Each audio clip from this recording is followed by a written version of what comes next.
Just find out about a haunted cemetery where a mother that her 3 kids on Christmas Eve haunts. And now your friends are like, hey, you want to go? Do you? This story was sent in by one of my followers, but he wants to remain anonymous, so we're just going to call him Levi. Levi moved to a new town to go to college. He was a freshman. He was hanging out with his friends, and they were about to leave for Christmas break when somehow one of the guys brings up the fact that one of the cemeteries there is haunted by a mother that did the worst thing possible to her 3 children on Christmas Eve. His friends tell them how they've been several times. A lot of them are from the area, and how every time they go, something scary happens. People report hearing the children scream and run from their mother, and they also report hearing the mother do this weird, eerie thing. She apparently leans in and gets really close to your ear, and then she'll whisper, "Children, come to mama. It's safe, I promise."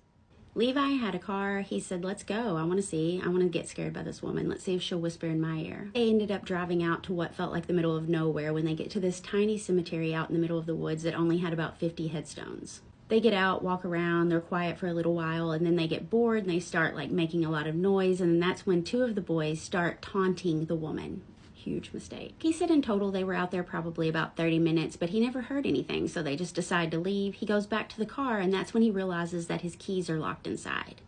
He takes his phone out, shines his flashlight in, and he can see the key fob lying on the seat, but he didn't really think a lot of it because he had an app on his phone where he could unlock the car. So he unlocks the car, gets in. Before he could even get his seatbelt on or start the car, his buddies start beating on the glass like, let us in, and that's when he realized the app only unlocked the driver's door. So they got their phones out, they're shining at him, they think that he's pulling some kind of prank, and that's when he sees all of the tiny handprints all over the windows.